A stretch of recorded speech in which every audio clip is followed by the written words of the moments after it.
आमचं हक्काचं news channel म्हणजेच विश्व विशाल न्यूज चॅनल। आजच चॅनलला लाईक करा, शेअर करा आणि सबस्क्राइब नक्की करा।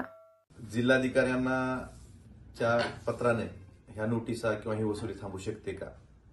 कारण आपल्याला माहित आहे की ज्यावेळेस मुख्यमंत्री मराठवाडा दौऱ्यावर आले होते त्यावेळेस त्यांनी सांगितलं होतं की ही टंचाई समजून टंचाईमध्ये ज्या उपाययोजना असतात त्या उपाययोजना आपण लागू करू।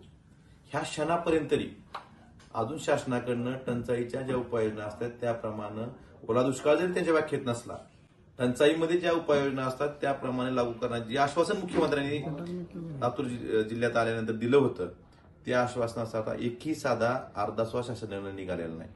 आपण बघतोय की त्या दिवशीही उद्धव ठाकरे साहेबांना काही शेतकरी भेटले होते, त्यावेळी ठाकरे साहेबांनी सांगितलं होतं की अशा नोटिसा पाठवू नका, शासनाला त्यांना सूचना करण्याच्या सूचना दिल्या होत्या, परंतु शासनाने काहीच केलं नाही।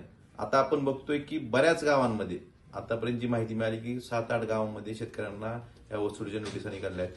त्याचबरोबरीनं जिल्हा मध्यवर्ती बँकेनं शेतकऱ्यांच्या शेती कर्जाच्या वसुलीसाठी 101ची कारवाई ज्यानुसार शेती त्यांची जप्तीची नोटीस जी प्रक्रिया असते ही प्रक्रिया सुद्धा सुरू केलेली आहे। धाराशिव जिल्ह्यात जवळपास 1369 शेतकऱ्यांवर 101च्या कारवाईनुसार प्रक्रिया सध्या प्रस्तावित केलेली आहे, सुरू केलेली आहे। असं असताना एका बाजूला शेतकरी कर्जमाफी मागतोय, पंजाबप्रमाणे मदत मागतोय आणि ती द्यायचं तर लांबच, टंचाईच्या उपाययोजना जाहीर करायचं तर लांबच, पण शेतकऱ्यांना कर्ज वसुलीच्या नोटिसा पाठवून बँकामार्फत जिल्हा बँकेची असेल किंवा खाजगी सरकारी बँकेच्या असतील हे शेतकऱ्यांच्या जखमीवर मीठ चोळायचं काम हे सरकार करतंय।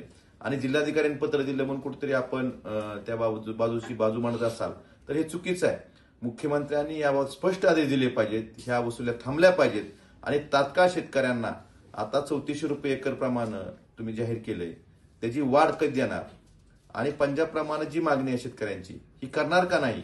आणि दुसऱ्या बाजूला कर्जमाफीची ही योग्य वेळ परत आम्ही म्हणतोय की ही योग्य वेळ नाही का?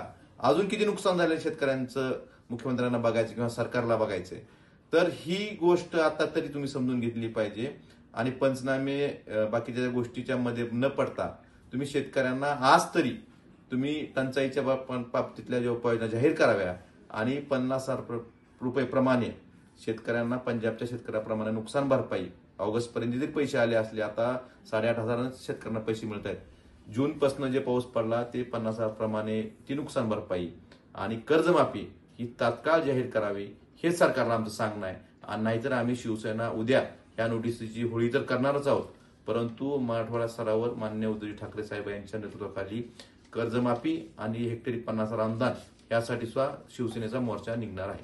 तुमचं आमचं हक्काचं न्यूज चॅनल म्हणजेच विश्व विशाल न्यूज चॅनल। आजच चॅनलला लाईक करा, शेअर करा आणि सबस्क्राइब नक्की करा।